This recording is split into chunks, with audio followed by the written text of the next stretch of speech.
made up of college kids. But Jordan's 1984 squad was no ordinary college-level team. In fact, thanks to MJ, it would go down in history as the greatest non-professional team ever. And while everyone associates Jordan's run in the Olympics with the 1992 Dream Team, his most impressive Olympic performance was back in '84, before he had even stepped on an NBA court.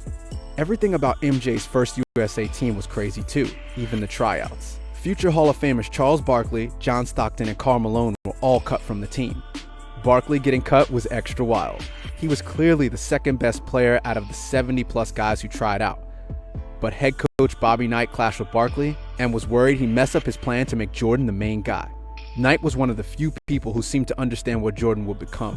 He's the best athlete, he's one of the best competitors, he's one of the most skilled players, and that to me makes him the best basketball player that I've ever seen play. And yet, even with Barkley, Stockton, and Malone all getting cut, the final team still featured 4 of the 5 NCAA first-team All-Americans from that year.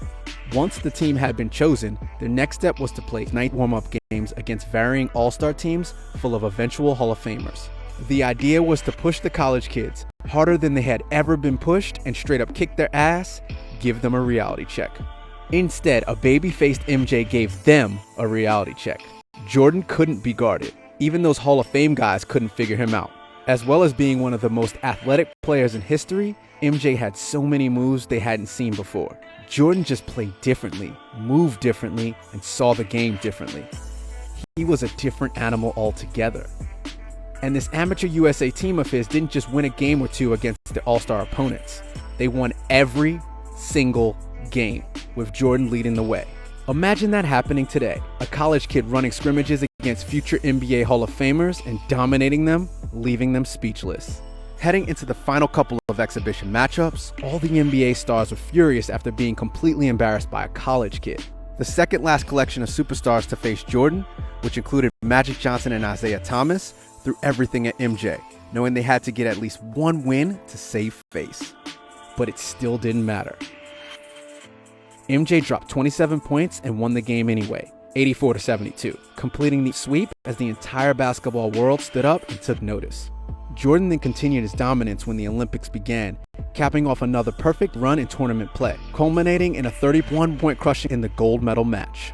The USA averaged 95 points per game across the Olympics with an average margin of 32, and Jordan's 17.1 points per game led the team by a long way. Combine that with beating a collection of NBA All-Stars, and everything MJ did in the summer of '84 is one of the most mind-blowing and underrated feats in the history of the game. These were the first true signs that MJ was on his way to becoming the GOAT. It's no wonder MJ developed faster than any other player and dominated in the NBA right away. By staying in college for 3 years, spending a summer playing against NBA All-Stars, and leading an Olympic team at 21 years of age, his preparation for the NBA was unlike anyone else's. It also allowed him to develop an otherworldly basketball IQ and unmatched ability to operate within a team framework, something LeBron had to learn on the job, and Kobe, God love him, never really learned it at all. From the moment his NBA rookie campaign started, Jordan was light years ahead of the competition.